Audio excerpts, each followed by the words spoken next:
ऋषि मुनियों की पावन धरती, देश धर्म का नाता है। कहते सारे लोग यही हैं, गो हमारी माता है। जाग उठो ओ भारतवासी, जाग उठो ओ भारतवासी, गो पर छुरियां चलती हैं। बंद करो गो माँ की हत्या, सारी जनता कहती है। बंद करो गो माँ की हत्या, सारी जनता कहती है।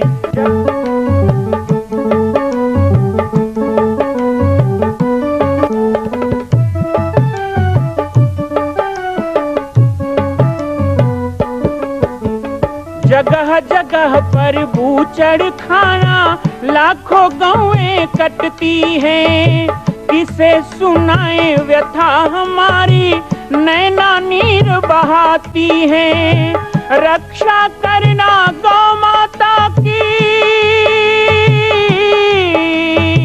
रक्षा करना गौ माता की, गीता ज्ञान सिखाती है। बंद करो गो माँ की हत्या, सारी जनता कहती है। बंद करो गो माँ की हत्या, सारी जनता कहती है। तो हमको एक्टिव रहने के लिए पर्व उत्सव, मंदिरों में आयोजन, जो संतों के आश्रम में वहां आयोजन, अपने घरों में आयोजन, अपने मोहल्ले में, कॉलोनी में कुछ ना कुछ करते रहना है। यदि हम 10 हिंदुत्वनिष्ठ हैं कहीं, तो हमको चाहिए कि हम 10 विभाग में बांट लें कि भाई इस महीने का मैं देखूंगा, अगले महीने का तुम देखोगे। आप कहेंगे इसमें बजट लगेगा, इसमें खर्च लगेगा, व्यवस्थापन लगेगा। आज वो भी 10% निकालते हैं, अपने आय का 10वां हिस्सा वो निकालते हैं और हम नहीं निकालते हैं। हमारी परेशानी क्या है कि हमको कमाना है, भौतिक सुख सुविधा इकट्ठा करना है। कुछ 2-4 भौतिक सुख सुविधा ना भी मिले तो चलेगा, लेकिन इसके साथ साथ हमें उस सुविधा को ध्यान में देना है जो आज के लिए नहीं, आने वाले हजारों वर्ष के लिए हिंदू राष्ट्र के रूप में हम बनाने वाले हैं। इसलिए अपना समय के साथ थोड़ा आय का भी अंश निकाल करके उसमें लगाना चाहिए। समाज की भूमिका है कि एक्टिविटी बनी रहे, लगातार हम सक्रिय रहें। हमारा जो तंत्र है वो सदा हावी रहना चाहिए। हम कभी शिथिल ना दिखें, ना शिथिल हों, तो इससे क्या होगा, यंग जनरेशन हमारे हाथ में आएगा। बार बार पूजा पाठ, मंत्र, तिलक, कभी दीप आरती, कलश सजेंगे, आम के पत्ते दरवाजे में बंधेंगे, कभी शंख बजेगी, कभी घंटी बजेगा। वर्ष में आपके घर में, मोहल्ले में, कॉलोनी में 10, 15, 20 नहीं बल्कि 100-200 कार्यक्रम होने से जो हमारी पीढ़ी इधर उधर जा रही है उनको एक सहज संस्कार मिलेगा। और सहज संस्कार के साथ साथ यदि गुरुकुल व्यवस्था नहीं, आज बहुत लोग रोना रोते हैं, पहले गुरुकुल था अब स्कूल हो गया, तो स्कूलों में ये नहीं हो रहा है। तो ये ऐसे कोई धाम का निर्माण, जैसा आप देख पा रहे हैं माँ कौशल्या जन्मभूमि तीर्थ, ये निर्माण 15 वर्षों से हो रहा है। ये हमने इसलिए नहीं बनाया, एक तो ये है कि भाई देखो 500 साल के संघर्ष के बाद राम जी को घर मिल गया, भगवान राम, रामलला विराजमान हो गए। लेकिन राम को जन्म देने वाली माता कौशल्या, जिनका जन्म छत्तीसगढ़ में माना जाता है, मान्यता ही नहीं प्रमाण भी है, वो 3 युग से इंतजार कर रही है, उनको घर नहीं मिला, उनके लिए रहने को कोई जगह नहीं है, या उनके नाम से कोई धाम नहीं है। मैं बहुत जल्दी आप सबको छत्तीसगढ़ बुलाऊंगा, क्योंकि 2026 में गोद में रामलला को लेकर विश्व की प्रथम प्रतिमा मां कौशल्या, ये 25 करोड़ के मंदिर में विराजमान होने वाली है। कौशल्या धाम का निर्माण वहां चल रहा है। और ये हम इसलिए नहीं बना रहे हैं कि कोई मंदिर है, एक तो ये कि मां कौशल्या का स्थान सुरक्षित हो, मातृशक्ति को सम्मान मिले, और दूसरा एक ऐसा केंद्र बने जो पूरे प्रदेश में संस्कार की गूंज और हमारे हिंदुत्व का एक केंद्र बन सके। इसके लिए इसे कौशल पीठ के रूप में निर्माण किया जा रहा है। दूसरा विषय है संतों की जिम्मेदारी। देखिए यहाँ गृहस्थ संत बहुत है, जरूरी नहीं कि कोई वैरागी हो, सन्यासी हो वही संत है। गृहस्थ संतों की भूमिका आज हमसे भी ज्यादा है। और हमारे हिंदू जनजागृति समिति में एक संत परंपरा है, और भी बहुत से हमारे यहाँ वारकरी संप्रदाय महाराष्ट्र में चलता है। तो संत परंपरा में विरक्त हो या गृहस्थ हो, दोनों ही स्थिति में संतों को अपने प्रवास को तेज करना चाहिए। हम मठ मंदिर में बैठने के लिए नहीं बने। मैंने एक नियम बनाया है, 365 दिन में मैं 65 दिन अधिक से अधिक आश्रम में रहता हूं। बाकी 300 दिन मैं गांव में रहता हूं, लोगों के बीच में रहता हूं। प्रवास के कार्यक्रम को इतना बृहद बनाना चाहिए कि हमें लोग मिले ना मिले, कम मिले ज्यादा मिले।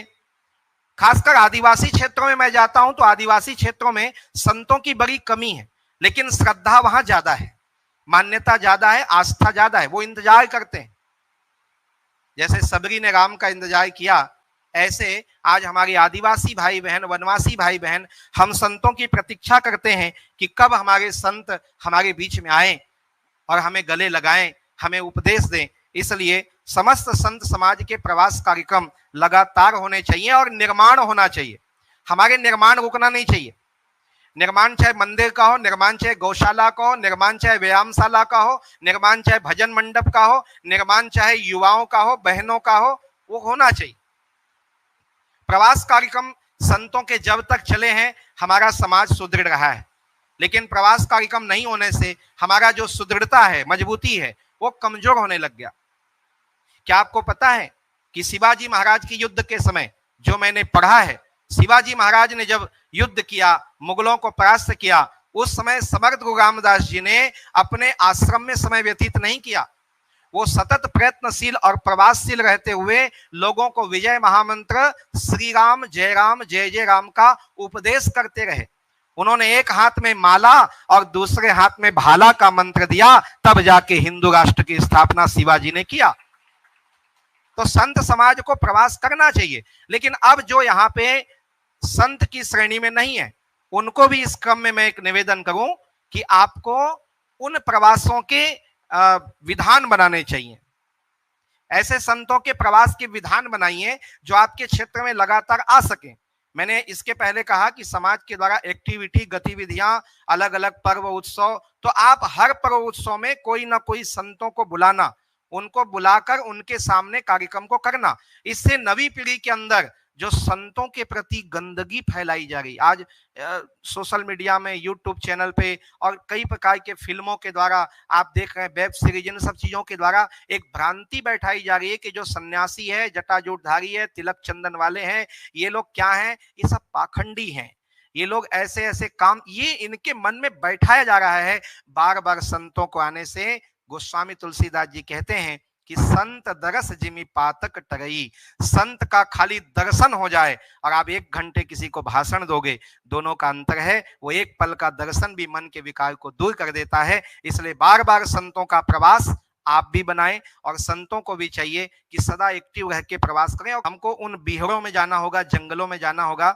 अभी मैंने 4 दिन के अंदर 14 गांव में प्रवास किया। ये 14 गांव के अंतर्गत मुझे केवल 3 स्थान पे मंच मिले, बाकी जगह मैं पीपल की छाया में, आम के बगीचे में बैठ के लोगों को संबोधित किया, लेकिन संख्या हजारों में थी और वो लालायित थे और उन्होंने संकल्प लिया कि हम सनातन के लिए काम करेंगे। और तीसरा विषय शासन। देखिए, एक बात मैं पूछना चाहता हूं, आज भारत के अंदर जो केंद्र में शासन है या जहां जहां पर भी हिंदुत्वनिष्ठ शासन है, मैं अपने छत्तीसगढ़ के बारे में दावे के साथ कहूंगा कि छत्तीसगढ़ में जो हिंदुत्वनिष्ठ सरकार अभी बनी है, सनातनी सरकार बनी है, और जिस तरह से लोकसभा के चुनाव में भी राष्ट्र शक्ति, अध्यात्म शक्ति का प्रभाव, तो जब आप इस बात को रियलाइज करते हैं, इस बात को जब आप स्वीकार करते हैं कि आज जो बदलाव आ रहा है वो हिंदुत्वनिष्ठ के कारण आ रहा है, हिंदुत्व के कारण आ रहा है, तो फिर शासन तंत्र के ऊपर भी अपना धर्म दंड बराबर होना चाहिए। इस बात को हमने कुछ दिन पहले रायपुर में कहा कि यदि आज संतों की परंपरा और संतों की मर्यादा है, तो शासन तंत्र की भी मर्यादा है कि जिनके कारण आप वहां पर हो जहां पे आपको होना नहीं चाहिए था, बहुत पीछे चले गए। जिम्मेदारी को निभाओ, शासन के साथ बैठकर प्रतिनिधिमंडल बात करे। विवाद से ज्यादा संवाद में हम सफल हो सकते हैं। तो संवाद के क्रम बनाने के लिए चुनिंदा लोगों की एक टीम हर राज्य में होनी चाहिए। जैसे हमारा नेटवर्क होना चाहिए ना, वैसे एक प्रतिनिधिमंडल होना चाहिए जो लगातार शासन के संपर्क में रहे और शासन के साथ मिलकर धर्मांतरण के लिए, गौ तस्करी के लिए, या फिर अन्य हिंदुत्व निष्ठ लोगों पे जो हमले हो रहे हैं, या फिर हमारे जो हिंदू चिन्हों को अपमान किया जा रहा है, उन पर रोक लगाने के लिए हमको मिलकर काम करना चाहिए। साधन, भजन, अपनी औरा, अपनी आध्यात्मिक शक्ति, और ये कैसे बढ़नी है, तो 3 चीज पे बढ़ानी है। ये व्यक्तिगत मेरा, आपका, सबका कार्य है। सबसे पहला हमारी भाषा पे नियंत्रण। हम जहां भी रहें, यहां नहीं कहीं भी रहें, हम आज यहाँ पे फोन पे बात करते हैं तो जय श्री राम से शुरू करते हैं, नमस्कार कह के बात शुरू करते हैं, जय हिंद कहते हैं। इसी तरह हम कहीं भी रहें, हमारा रूप नहीं बदलना चाहिए। हम कहीं भी रहें, हमारा संबोधन एक दूसरे के प्रति यही होना चाहिए। सबसे पहला व्यक्ति का प्रथम कोई प्रभाव पड़ता है तो वो संबोधन से पड़ता है। आपकी जिजीविसा, आपकी व्यक्तित्व, आपका जो शैली है, वो व्यक्ति आपके भाषा से समझ जाता है। तो इसलिए आप कभी भी हो, अभी हम यहां से निकलेंगे और हेलो हाय शुरू कर देते हैं, ये गलत है।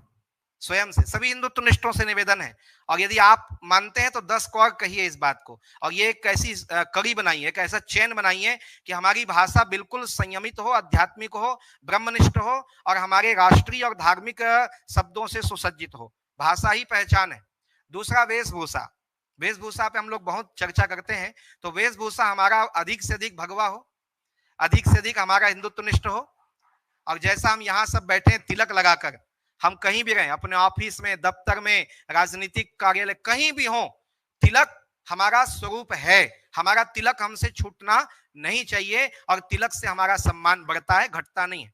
इसलिए अपना तिलक, अपने सिर की शिखा, अपने वस्त्र विन्यास, जहां तक हो सके भारतीय वेशभूषा का ही हर जगह प्रयोग करें। यहाँ तक शादियों में, पार्टियों में भी जाते हैं तो उस दिन आदमी मॉडल बन जाता है। वो कहता है जैसा रूप है वैसे बन के जाऊंगा। लेकिन आपको पता है आपकी हालत कैसी होती है कि एक नया नया कलेक्टर कहीं पे आया, उसने सुना कि इधर जंगलों में कुछ लोग रहते हैं जो कपड़े नहीं पहनते। उसका वहां जाने का कार्यक्रम बना, तो उसने अपने अधिकारी को कहा, देखो भाई, जैसे जगह में जा रहा हूं वैसे जाना चाहिए, तो आज मैं बिना कपड़े पहने जाऊंगा।